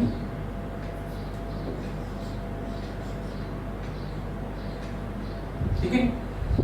तो अगर Q पॉइंट पे देखें तो दोनों की डायरेक्शन कैसी है, सेम, तो दोनों की डायरेक्शन अगर सेम है तो मैं क्या लिखूंगा, E1 plus E2 equals to क्या आएगा, सिग्मा अपॉन एप्सिलॉन नॉट। तो E1 प्लस E2 तो सेम है, क्योंकि E1 E2 बराबर है, तो E1 E2 बराबर है, तो मैं E1 की जगह E2 लिख सकता हूँ, तो E1 की जगह E2 लिख देता हूँ, तो E2 plus E2 equals to sigma upon epsilon not. तो E1 प्लस E2 क्या हो जाएगा, 2E2, और 2E2 equals to sigma upon epsilon not. तो E2 की वैल्यू क्या आ गई, E2 की वैल्यू आ गई sigma upon 2 epsilon not, sigma upon 2 epsilon not. ठीक है, E2 की वैल्यू आ गई sigma upon 2 epsilon, right. So E2 is electric field due to ACB, remaining part के इलेक्ट्रिक फील्ड क्या E2 है। और सिमिलर आपको ये पता है कि E1 E2 बराबर है, तो E1 की वैल्यू भी चाहिए तो क्या होगा sigma upon 2 epsilon not, E2 की वैल्यू भी क्या आ गई सिग्मा अपॉन 2 एप्सिलॉन। ठीक है, अब electric field due to remaining आ गया ACB, वो E2 है और E2 की वैल्यू आपको पता लग गई। तो E2 की वैल्यू अगर पता लग गई तो फोर्स निकाल सकते हैं, फोर्स। अब देखो सबसे पहले मैं निकालूंगा फोर्स ऑन स्मॉल एलिमेंट। सबसे पहले शुरुआत यहीं से होती है, force on small element. Small element क्या लिया था हमने, AB लिया था। Force on small element AB जो छोटा सा पार्ट था आपका, इसका स्मॉल एलिमेंट था, इस पर फोर्स क्या होगा वो देखो। तो फोर्स इक्वल्स टू क्या लिखते हैं DF इक्वल्स टू क्या होगा, चार्ज क्या है DQ और इलेक्ट्रिक फील्ड क्या होगा E2। ठीक है, चार्ज क्या है DQ, इलेक्ट्रिक फील्ड क्या होगा E2 की वैल्यू पता है और DQ की वैल्यू पता है हमें। ठीक है, तो DQ की वैल्यू कितनी है, DQ की वैल्यू है सिग्मा DA। तो DF की वैल्यू देखो क्या आएगी, DQ है सिग्मा DA और इलेक्ट्रिक फील्ड की वैल्यू है सिग्मा अपॉन 2 एप्सिलॉन नॉट। ठीक है, तो अगर फोर्स की बात करूं DF की, फोर्स ऑन स्मॉल एलिमेंट, ये आ जाएगा sigma square upon 2 epsilon not DA। ये स्मॉल एलिमेंट्री एरिया पर फोर्स की वैल्यू हमें मिली। ठीक है, तो अगर फोर्स की वैल्यू मिल गई तो टोटल फोर्स निकालना हो, इसको ध्यान देखना। ये जो वैल्यू हमें मिली है, ये टर्म जो हमें मिला है, ये टर्म इंपॉर्टेंट है, यही हमें फोर्स भी निकलवाएगा और यही हमें प्रेशर की वैल्यू भी देगा। तो अगर आपको टोटल फोर्स चाहिए, टोटल फोर्स, तो टोटल फोर्स होगा F which is integration of DF। Small force होता है DF, इसका इंटीग्रेशन कर देते हैं तो टोटल फोर्स आ जाएगा। तो फोर्स टोटल में लिख दूंगा ये sigma square upon 2 epsilon not DA। DF का इंटीग्रेशन कर दिया। ठीक है, सो ये है force, total force on the surface of conductor. फिर आपको चाहिए प्रेशर, इलेक्ट्रिक प्रेशर। प्रेशर आपको पता है, प्रेशर का फॉर्मूला क्या होता है, प्रेशर इक्वल्स टू होता है फोर्स अपॉन एरिया। या मैं लिख सकता हूँ small force upon small area, DF upon DA। तो small force upon small area अगर प्रेशर होता है तो मेरे पास DF भी है, DF अपॉन DA भी है। DA को मैं डिवाइड कर देता हूँ इधर, तो मेरे पास क्या बचेगा, देखो प्रेशर का फॉर्मूला बचेगा sigma square upon 2 epsilon not. Sigma square upon 2 epsilon not is the pressure on the surface of conductor. ठीक है, तो ये प्रेशर का फॉर्मूला है और ये टोटल फोर्स का फॉर्मूला है। तो ये दो फॉर्मूले आपको बोले थे, find the expression of electric pressure and find the expression of electric force also. Electric force and electric pressure का एक्सप्रेशन आपको बोला। ठीक है, तो ये इस तरह से आपको करना है। इसमें क्लियर डायग्राम का अगेन एक्सप्लेनेशन जरूर लिखोगे, कौन कौन सी चीज क्या क्या ली है इसमें हमने। नाउ नेक्स्ट देखो, find the expression of electric potential at point, arbitrary point है r थीटा। आर्बिट्ररी ना तो एक्सियल पॉइंट है ना इक्वेटोरियल पॉइंट। इलेक्ट्रिक फील्ड आप निकालते हो फिक्स पॉइंट पर, एक था एक्सियल एक था इक्वेटोरियल, बट पोटेंशियल आपको निकलवाते हैं आर्बिट्ररी पॉइंट पर r theta. Calculate potential at axial and equatorial point. फिर पहले आप डेरिवेशन कर लो, एक्सप्रेशन ले आओ एट एनी पॉइंट P, फिर उसके बाद एक्सियल और इक्वेटोरियल पॉइंट के लिए आपको इलेक्ट्रिक पोटेंशियल लिखना है। ठीक है, तो आप देखो ध्यान से इसको कैसे करेंगे। डायपोल के पोटेंशियल का डेरिवेशन है ये, डायपोल के पोटेंशियल का डेरिवेशन जो आप सबने पढ़ा होगा। एक बार फिर देख लो डायपोल का पोटेंशियल का डेरिवेशन कैसे होता है। यहाँ पर आपको दे रखा है एक डायपोल, ठीक है, तो डायपोल मतलब होगा वही माइनस क्यू चार्ज, एक होगा प्लस क्यू चार्ज। ठीक है, सेंटर हो गया इसका C, ये ले लिया मैंने पॉइंट A, ये ले लिया पॉइंट B। ठीक है, पॉइंट मैंने जो A और B ले लिया, जहां पॉइंट है, जो पॉइंट है आपको जिसके लिए इलेक्ट्रिक पोटेंशियल निकालना है वो ये पॉइंट हो गया P। इसका एंगल है थीटा और डिस्टेंस क्या है R है, तो C to P is R, right. हमें इस पॉइंट पर पोटेंशियल फाइंड करना है। तो अगर हमें इस पॉइंट पर पोटेंशियल फाइंड करना है तो ध्यान से देखो, ये दे दिया R गिवन है, थीटा गिवन है एंड डायपोल मोमेंट गिवन है। ठीक है, हमें चाहिए इस P पॉइंट पे potential. So suppose the point P, the distance of point P from B point is R2 and suppose the point P is from point A distance R1. ठीक है, R1 distance है और ये distance आपको पता है ये कितनी है, ये तो होगी R1. और डायपोल के लिए आपको डिस्टेंस पता है, डायपोल के सेंटर से पॉइंट की डिस्टेंस कितनी है, ये है R. ठीक है, तो R1 R थीटा गिवन था, R1 R2 आपने सपोज किया, तो सपोज करोगे, suppose BP is R2 and AP is R1. Clear? Now potential of point P due to charge minus Q. A point पे चार्ज क्या है, माइनस Q है, तो पोटेंशियल क्या होगा, माइनस KQ अपॉन R1. ठीक है, then potential due to charge at point B it is plus KQ upon R2. right, so दो पोटेंशियल हो गए. now net potential at point P, it is sum of these two potential VA and VB. so VA VB अगर हम add करते हैं तो ये minus वाला है, इसको आप माइनस वाले को पीछे लिख सकते हैं, पहले प्लस वाले को आगे लिख लेते हैं, KQ upon R2 minus KQ upon R1. Minus वाले को पीछे लिखा है, यहाँ आप कह सकते हैं स्मॉलर क्वांटिटी को सब्ट्रैक्ट कर सकते हैं उससे बिगर क्वांटिटी से. तो बिकॉज आपको पता है इसमें VA और VB दोनों वैल्यूज को ध्यान से देखो, तो R1 distance is greater than R2. R2 small distance तो VB बड़ा होगा, R1 बड़ी डिस्टेंस तो VA स्मॉल होगा. सो हम ऐसे लिख सकते हैं VA क्योंकि VB बड़ा है, because VB is greater than VA, मैं लिख सकता हूँ VB माइनस VA. ठीक है, तो मैंने दोनों की वैल्यू पुट कर दी, तो ये बड़ी वैल्यू है इसलिए मैंने आगे लिख दिया और ये minus. So what is point P potential, point P potential is R1 R2 LCM KQ common and R1 minus R2. This is potential of point P. But ये पोटेंशियल है in terms of R1 R2, in terms of R1 R2 जो आपने suppose किए हैं. हमें given थी R distance, हमें given था थीटा, हमें गिवन नहीं था R1 R2, तो हमें गिवन नहीं था R1 R2, तो ये आपका आंसर R1 R2 में नहीं आएगा. अब हमें क्या करना पड़ेगा, R1 R2 की value in terms of R निकालनी पड़ेगी. राइट, उसके लिए हम क्या करेंगे, देखो आगे उसके लिए आप लोगे परपेंडिकुलर. आगे क्या करना है, देखो ड्रॉ परपेंडिकुलर्स. एक परपेंडिकुलर आएगा C2N, एक परपेंडिकुलर आएगा B2M. तो draw perpendicular CN and BM. ठीक है, ये परपेंडिकुलर ड्रॉ कर लिए मैंने इस तरह से, ये परपेंडिकुलर ड्रॉ किए. नाउ ये एंगल थीटा है, तो ये भी एंगल क्या होगा आपका, थीटा होगा. ये वाला ये थीटा एंगल, ये थीटा एंगल है. ठीक है, तो परपेंडिकुलर ड्रॉ करने के बाद ये राइट एंगल ट्रायंगल बनता है. तो राइट एंगल ट्रायंगल बनता है तो हमें लेना है triangle NAC in triangle NAC. NAC triangle में आप लोगे cos theta. So cos theta equals to, ये डायपोल है, डायपोल की टोटल डिस्टेंस बिटवीन चार्जेस क्या होती है, 2 है, होती है 2 है. तो ये डिस्टेंस क्या हो जाएगी, ये डिस्टेंस हो जाएगी A, और ये भी डिस्टेंस क्या हो जाएगी A. ये कहां से कहां तक है, यहां से लेकर यहां तक, और ये वाला है यहां से लेकर यहां तक आएगा. ठीक है, तो अगर ये डिस्टेंस A है तो cos थीटा जो आएगा, cos थीटा इक्वल्स टू होगा AN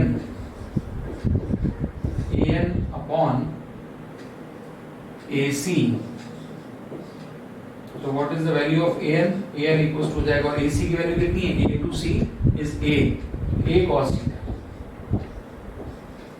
तो value of AN is A cos theta. ठीक है, सिमिलर इन ट्रायंगल, दूसरा ट्रायंगल कौन सा लेंगे, MCB. ये थीटा एंगल का ट्रायंगल लेना है. इस एंगल पे भी अगेन अपन cos थीटा लेंगे, cos थीटा इक्वल्स टू, इसके लिए भी cos थीटा इक्वल्स टू क्या होगा, ये होगा CM अपॉन हाइपोटेन्यूज क्या है CB. तो CM की वैल्यू क्या आ जाएगी, CM की वैल्यू आ जाएगी A cos थीटा। ठीक है, तो AN और CM की वैल्यू हमें मिल गई। तो AN और CM की वैल्यू मिल गई तो हम क्या कर सकते हैं, देखो आगे इन दोनों वैल्यूज का यूज करो और R1 R2 की वैल्यू लिखो। ठीक है, R1 R2 की वैल्यू कैसे लिखेंगे, देखो R1 R2 की, R1 की वैल्यू क्या है, R1 की वैल्यू है, R1 ये वैल्यू है AP, R1 की वैल्यू क्या होगी AN प्लस NP। ठीक है, AN प्लस NP, AN की वैल्यू आपने निकाल दी A cos थीटा, और NP की वैल्यू क्या है, NP की वैल्यू होगी R, NP की वैल्यू क्या है, R है, because NP is equals to CP, हम लिख सकते हैं यहाँ पर, तो NP equals to CP, R1 की वैल्यू हो जाएगी A cos theta plus CP, और CP की वैल्यू क्या है, R है, R स्मॉल r जो गिवन थी, तो R1 की वैल्यू हो गई R plus A cos theta, R1 equals to होगा R plus A cos theta. ठीक है, सिमिलर R2 देखो, R2 कहाँ से आएगा, R2 हमारे पास ये है, तो मैं इसको लिख रहा हूँ, देखो R2 लिखने के लिए मुझे R की वैल्यू लिखनी पड़ेगी, R की वैल्यू को ब्रेक करके लिख रहा हूँ मैं C2M plus M2P, C2M plus M2P। अब M2P किसके इक्वल है, M2P इक्वल होगा B2P के, तो लिख सकता हूँ मैं यहाँ पे MP इक्वल टू BP। ठीक है, तो R इक्वल टू क्या हो जाएगा, CM हो जाएगा A cos थीटा, और MP इक्वल टू BP, और BP की वैल्यू क्या है, R2 है। ठीक है, तो यहाँ से मैं लिख सकता हूँ, देखो BP की वैल्यू क्या है, BP की वैल्यू होगी R minus A cos theta, and what is BP, BP is R2, तो R2 की वैल्यू होगी R minus A cos theta. ठीक है, तो R1 की वैल्यू मिल गई R plus A cos theta, R2 की वैल्यू मिली R minus A cos theta, R1 R2 की वैल्यू दोनों मिल गई आपको, तो ये आपको यहाँ पे रखना है BP की वैल्यू, मतलब इक्वेशन फर्स्ट में। ठीक है, तो इक्वेशन फर्स्ट में लिखते हैं हम इक्वेशन फर्स्ट में लिखे हम R1 R2 की वैल्यू। ठीक है, तो इक्वेशन फर्स्ट में देखो आप P पॉइंट का पोटेंशियल चाहिए, तो P पॉइंट का पोटेंशियल क्या है, KQ है, फिर यहाँ पे लिखा है R1, सबसे पहले लिखा है R1, तो R1 की वैल्यू क्या है, R1 की वैल्यू है R plus A cos theta, R plus A cos theta, फिर आपको माइनस करना है R2, तो माइनस R, ये पूरा माइनस करना है, minus R plus A cos theta हो जाएगा। ठीक है, ये तो आगे ब्रैकेट में अपॉन में क्या चल रहा है, R1 R2, तो दोनों को मल्टीप्लाई कर देंगे R1 R2 को, तो हो जाएगा R square minus A square cos square theta. ठीक है, पोटेंशियल P पॉइंट का पोटेंशियल जो मिलेगा आपको, बाहर KQ तो कॉमन है ही सही, अंदर क्या मिलेगा वो देखो ध्यान से, KQ के साथ अंदर क्या कैंसिल हो गया, अंदर कैंसिल हो गया, R से R कैंसिल हो गया, R कट जाएगा, तो अंदर हो गया हमारे पास 2A cos थीटा। ठीक है, अपॉन में यहाँ लिखोगे R स्क्वायर, बिकॉज ये A square cos square theta is very very less than R square, A square cos square theta is very very less than R square, तो A square cos theta को आप zero negligible या zero suppose कर सकते हैं, तो लिख देना A square cos square theta is very very less than R square, that's why it is equivalent to zero. Right, अब हमें यहाँ पर दिख रहा है Q2A, अब Q2A क्या है, डायपोल में देखो आप Q2A पढ़ चुके हैं हम, अगर ये डायपोल गिवन होगा स्टार्टिंग में, तो डायपोल का डायपोल मोमेंट गिवन होता है, तो डायपोल मोमेंट क्या होगा, Q into 2A, तो डायपोल गिवन है तो डायपोल मोमेंट क्या होगा, Q into 2A है, तो डायपोल मोमेंट गिवन है Q into 2A, हमारे पास भी यहाँ पर है Q into 2A, दिख रहा है ये Q into 2A, इसकी जगह क्या पुट कर देंगे P, तो P पॉइंट का potential in terms of dipole moment क्या आ जाएगा, देखो P पॉइंट का पोटेंशियल आ गया, ये आ जाएगा K P cos theta upon R square, so point P का पोटेंशियल हो गया K P cos theta upon R square, is the point of potential of point P, K P cos theta upon R square. Right, अब हमें last में ये तो dipole का electric potential का डेरिवेशन यहाँ पर खत्म होता है, तो ये हमने डेरिवेशन कर लिया at any arbitrary point r theta, r is the distance of point P and theta is the angle of point P।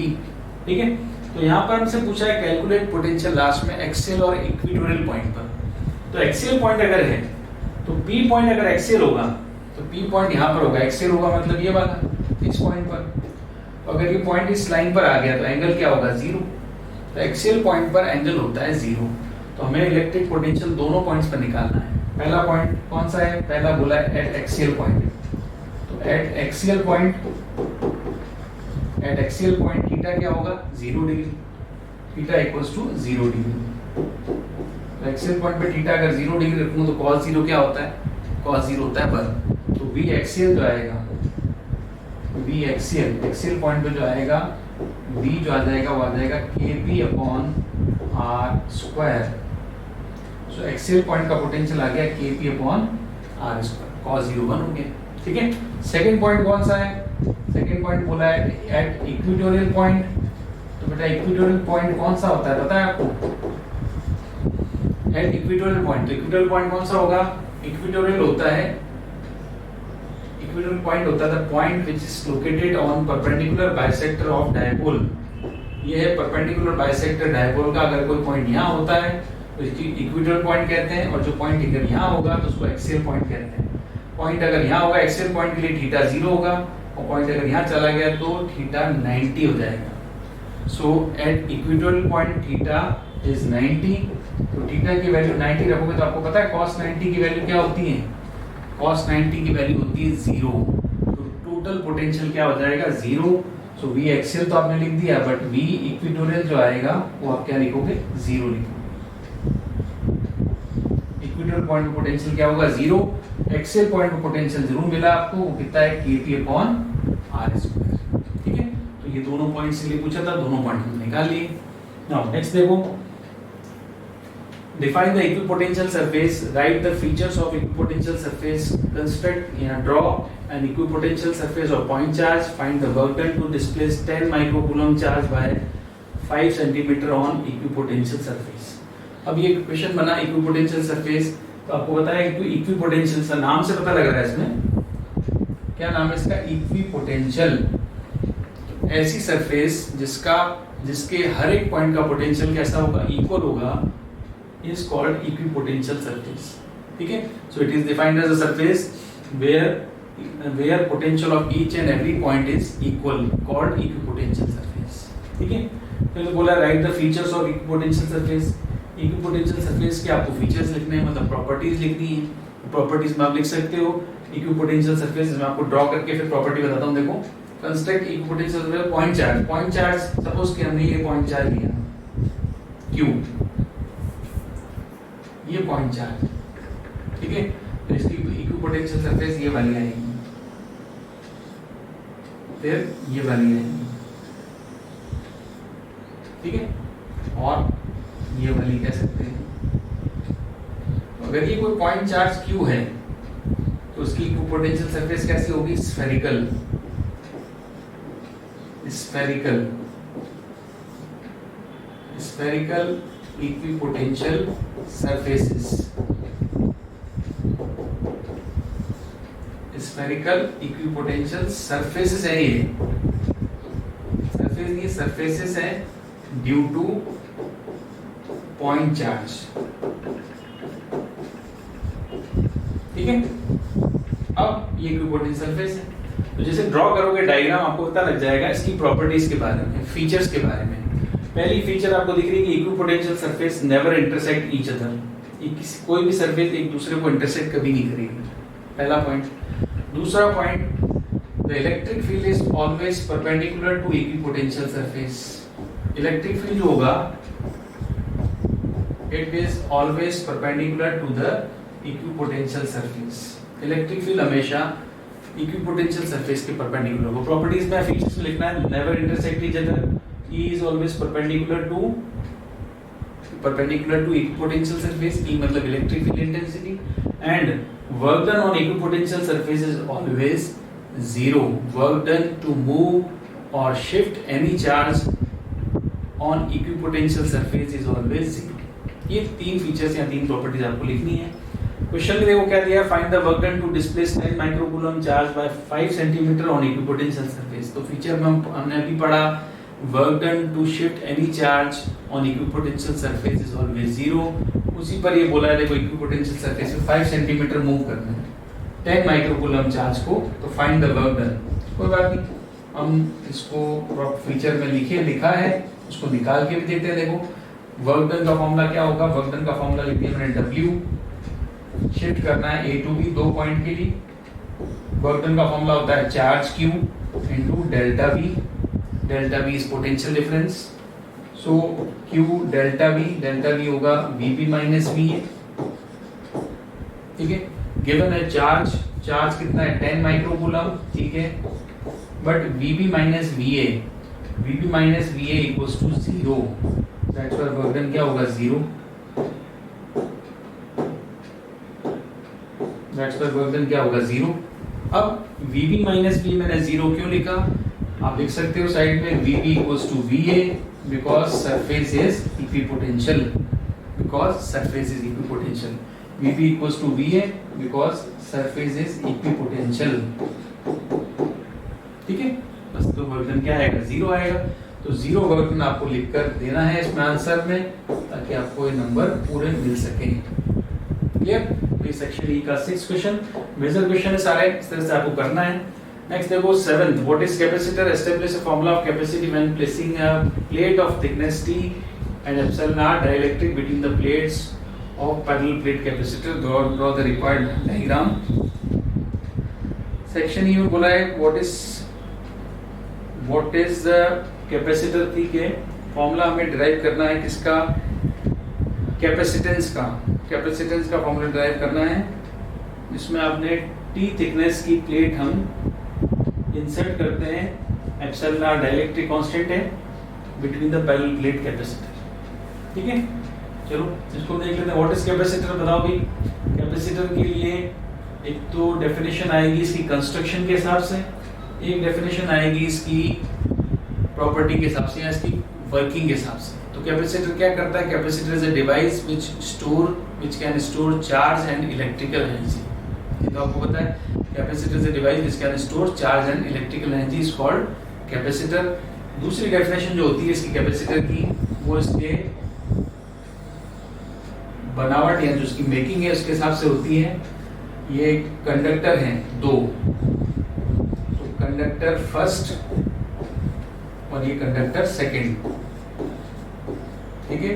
तो 2 कंडक्टर्स हैं, दोनों पे चार्ज कैसा है, एक पे चार्ज होगा प्लस का, एक पे चार्ज आया प्लस का क्यू, एक पे चार्ज होगा माइनस का, तो ये आया माइनस का क्यू, ठीक है। और बीच में कैसा है, दोनों सेपरेटेड है, बीच में कैसा मीडियम है, डाइलेक्ट्रिक मीडियम, ठीक है। तो कैपेसिटर की डेफिनेशन इस डायग्राम को देखकर आप लिख सकते हो, it is an arrangement in which 2 identical conductors which are having equal and opposite charge and they are separated by dielectric medium is called capacitor, ठीक है। तो capacitor this is an arrangement in which two conductors which having equal and opposite charge and they are separated by dielectric medium is called capacitor, right। Definition तो आपने लिख दी। अब आपको एक formula बनाना है जिसमें T थिकनेस की प्लेट हम इंसर्ट कर रहे हैं डाइलेक्ट्रिक मीडियम के लिए। तो आप देखो सीधा डेरिवेशन करना है इसके लिए।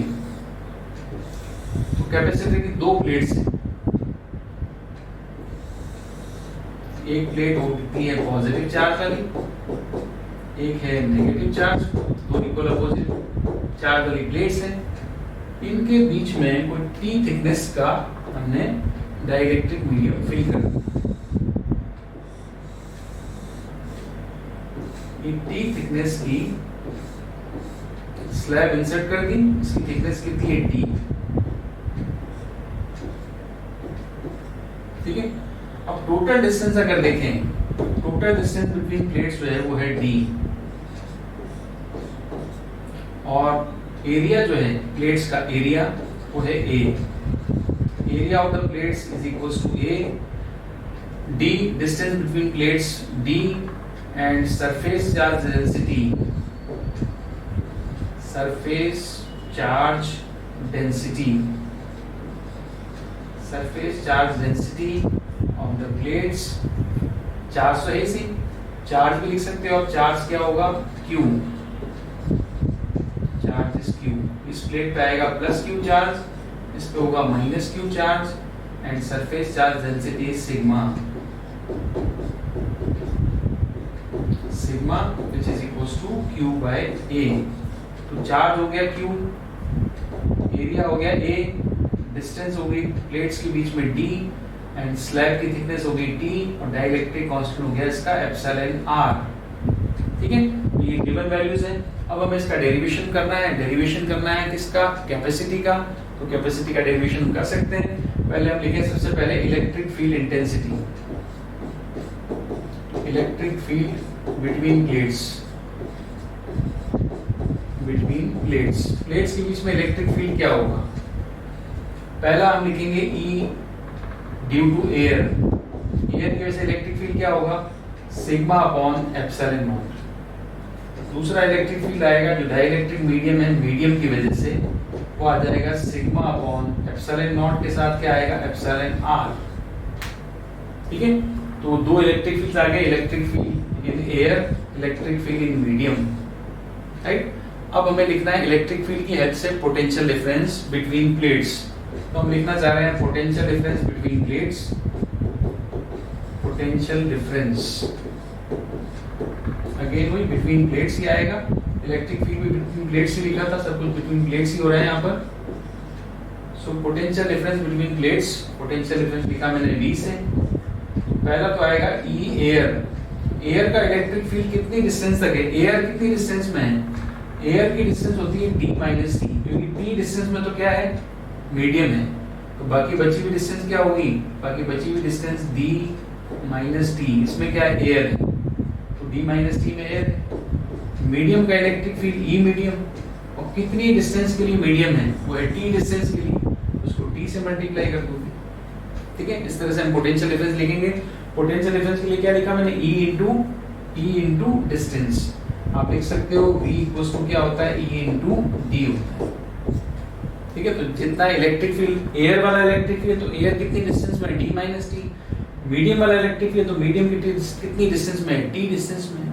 ठीक है, तो आप देखो V इक्वल्स टू क्या हो जाएगा, E एयर, एयर का E कितना है, सिग्मा अपॉन एप्सिलॉन नॉट, तो ये आ गया D माइनस T।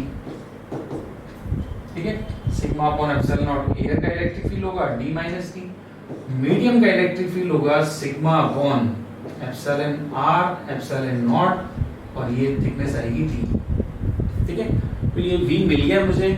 अब V अगर मिला है, थोड़ा सा V कॉमन लेके फाइनल कर लेते हैं V को।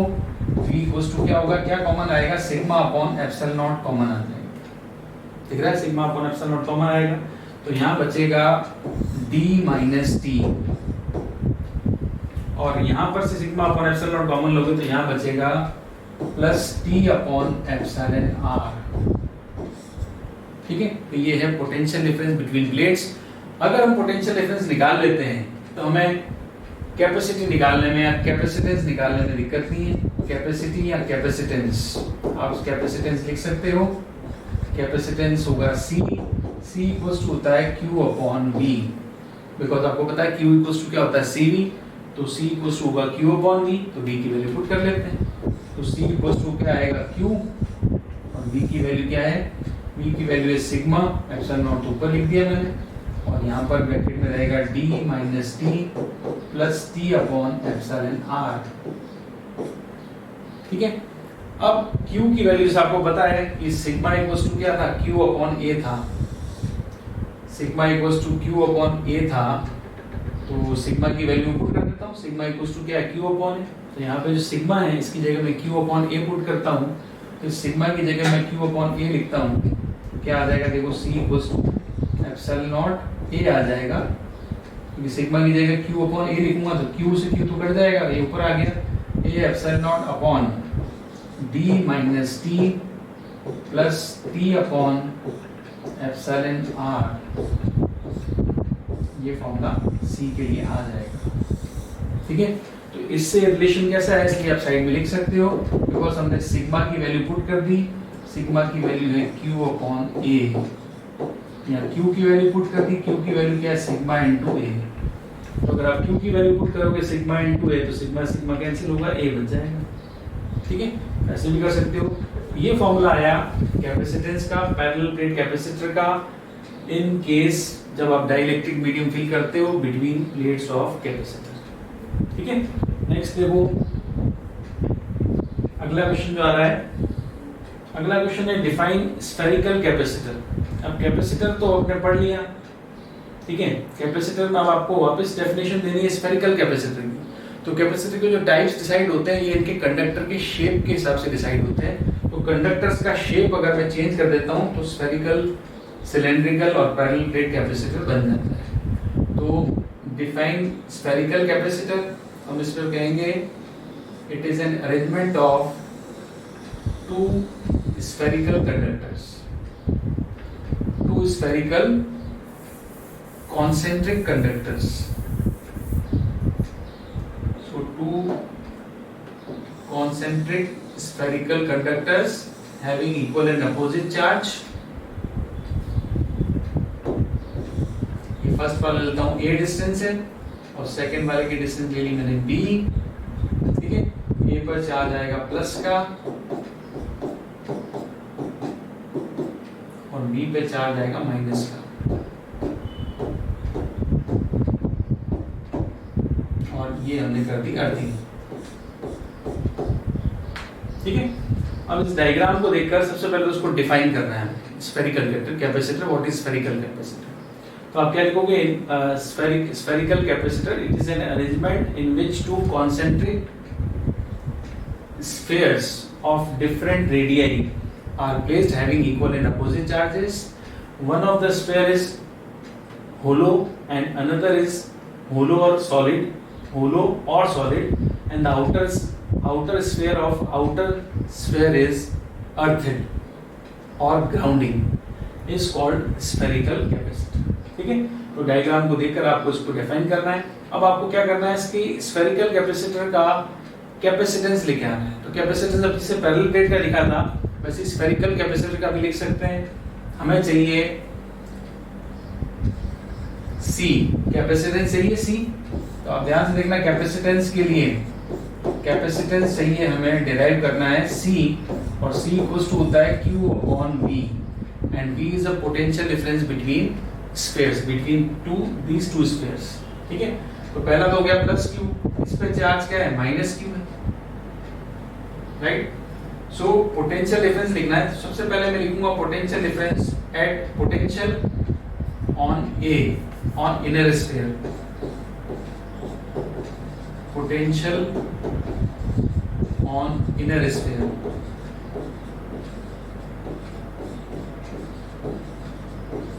ठीक है, इनर स्फीयर का पोटेंशियल क्या होगा? VA की वैल्यू आ जाएगी प्लस KQ अपॉन A। ठीक है, बट आप ध्यान से देखो इनर स्फीयर कहाँ है? इनर स्फीयर आउटर स्फीयर के इनसाइड है, और किसी भी स्फीयर के इनसाइड जो पोटेंशियल होता है वो उतना ही होता है जो उसकी सरफेस पर होता है। तो आउटर स्फीयर की सरफेस से पोटेंशियल होगा माइनस KQ अपॉन B, और यही पोटेंशियल अंदर किसी भी पॉइंट पर होता है। तो ये स्फीयर अंदर है, इसलिए आउटर स्फीयर के अंदर किसी भी पॉइंट पे ये पोटेंशियल तो होगा ही होगा। ठीक है, then potential of B, potential on inner sphere तो लिख दिया ना, potential on outer sphere, potential on outer sphere. Outer sphere तो आपने क्या कर रखी? ग्राउंडिंग, अर्थिंग कर रखी। अर्थिंग में अर्थ का पोटेंशियल क्या होता है आपको पता है? अर्थिंग आपने कर रखी तो अर्थ का पोटेंशियल होता है 0। तो potential on outer sphere, because earthing कर रखी है इसलिए आउटर स्फीयर का पोटेंशियल क्या होगा? 0 होगा।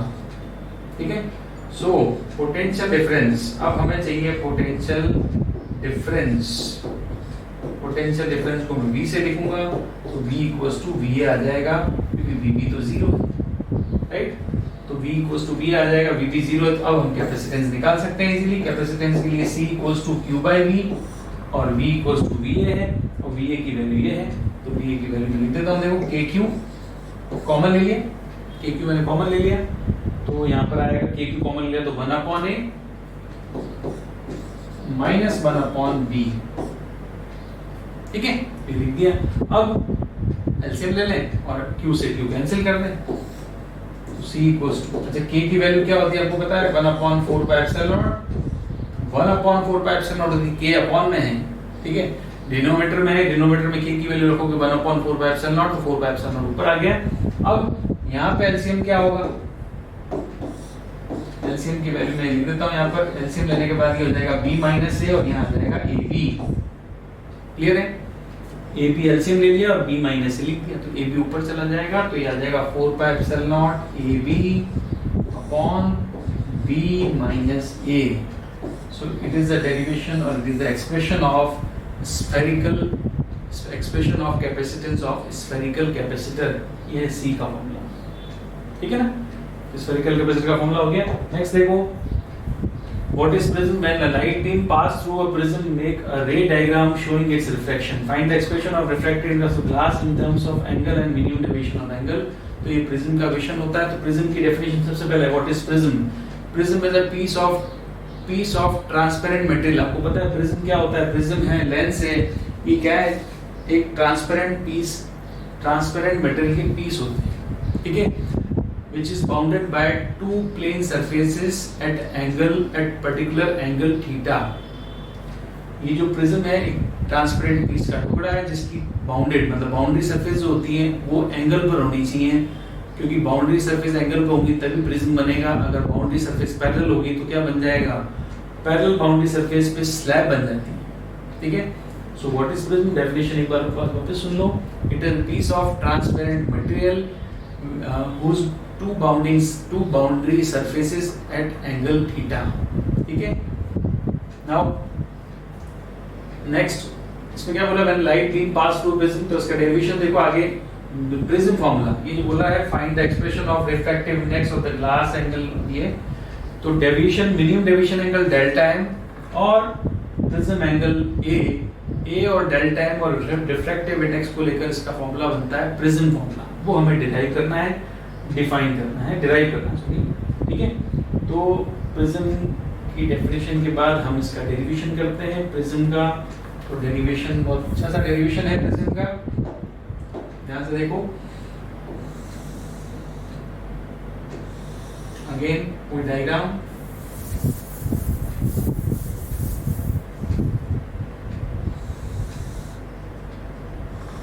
ये टू बाउंड्री सरफेसेस, ये इंसिडेंट रे, ये है रिफ्लेक्टेड रे और ये है इमर्जेंट रे, ठीक है। इंसिडेंट रे, फिर ये आएगी रिफ्लेक्टेड रे, देन ये है इमर्जेंट रे, राइट। तो आप देखो सबसे पहले ये, और ये एंगल है आपका एंगल ऑफ प्रिज्म। सबसे पहले जो फर्स्ट रे है ये इस तरह से ट्रेवल करती है, फिर फर्स्ट टाइम ये बेंड होती है, फर्स्ट टाइम ये रिफ्लेक्ट होती है फ्रॉम ए बी सरफेस, होगी रिफ्लेक्ट, ठीक है। सेकेंड टाइम रिफ्लेक्ट होती है फ्रॉम ए सी सरफेस, दो बार रिफ्लेक्शन होता है इसका। तो फर्स्ट टाइम रिफ्लेक्शन होगा तो फर्स्ट टाइम डेविएशन मिलेगा डेल्टा 1 और सेकेंड टाइम डेविएशन मिलता है डेल्टा 2। टोटल डेविएशन होगा इसका, टोटल डेविएशन हो जाएगा delta which is equals to delta 1 plus delta 2, ठीक है। अब एंगल देखो, अब आगे सबसे पहले एंगल बनाने के लिए मैं नॉर्मल ड्रॉ करूं, इस सरफेस के लिए नॉर्मल ये रहा और फर्स्ट सरफेस जो आएगा ना इंसिडेंट पॉइंट वो m है, सेकंड सरफेस के लिए नॉर्मल ये है और इसके लिए इंसिडेंट पॉइंट होगा m। एंगल ऑफ इंसिडेंस यहाँ से मेजर किया था, ये है I1, ठीक है। एंगल ऑफ रिफ्रैक्शन जो होगा यहाँ से मेजर होगा, ये वाली रे है, ये नॉर्मल है, ये रे है, तो ये एंगल ऑफ रिफ्रैक्शन यहाँ से मेजर होगा, ये है R1। ये angle of incidence second surface के लिए, तो ये होगा R2 और ये angle of refraction for second surface ये वाला, ये आएगा I2, ठीक है। तो I1 I2 और R1 R2 ये एंगल्स हैं, right. So deviation delta 1 equals to, मैं यहाँ डायरेक्ट लिख सकता हूँ, ये क्या होगा I1 माइनस R1 और डेल्टा 2 की वैल्यू होती है I2 माइनस R2। Equation first, equation second. Total deviation जो आया लाइट का प्रिज्म से, टोटल डेविएशन में लिखूं तो टोटल डेविएशन जो आएगा वो लिखेंगे डेल्टा से, total deviation delta equals to delta 1 plus delta 2 लिखते हैं, ठीक है। तो total deviation delta, delta 1 plus delta 2, तो ये आ जाएगा I1 माइनस R1, I1 माइनस R1, देन I1 माइनस R1 प्लस I2 माइनस R2, ये आ जाएगा। तो टोटल डेविएशन डेल्टा क्या होगा, I1 plus I2 minus R1 plus R2, ठीक है। ये रिलेशन हमें मिल रहा है और साथ साथ हम ये R1 प्लस R2 की जगह क्या लिखेंगे ये भी हम निकाल सकते हैं। देखो R1 प्लस R2 की जगह आपको क्या लिखना है, ये जो ट्राइंगल आपको दिख रहा है AMN, ठीक है, in triangle AMN, in triangle AMN, कौन सा ट्राइंगल AMN दिख रहा है आपको, AM और N। तो AMN में एंगल MN की वैल्यू कितनी है, ये वाली, ये एंगल, बिकॉज ये R1 है तो 90 माइनस R1 होगा, ठीक है। तो एंगल AMN इसकी वैल्यू होगी 90 माइनस R1। AMN एंगल दिख रहा है आपको, ये वाला है, तो ये R1 है तो 90 माइनस R1, ये R2, तो ये एंगल क्या होगा 90 माइनस R2। तो दूसरा एंगल होगा ANM, इसकी वैल्यू होगी 90 माइनस R2, ठीक है। ये दो एंगल्स हैं। अब यहाँ पर ट्राइंगल AMN लिया तो तीनों एंगल्स का मैं सम कर देता हूँ। तीनों एंगल्स का सम आपको पता है, पहला एंगल हो गया A, दूसरा एंगल हो गया 90 माइनस R1, तीसरा एंगल हो गया 90 माइनस R2, और ट्राइंगल के तीनों एंगल्स का सम क्या होता है 180 डिग्री, ठीक है। तो 180 डिग्री तो 90 डिग्री 90 डिग्री 180 कैंसिल हो गया, R1 R2 उधर ले जाता हूँ तो A की वैल्यू हो जाएगी R1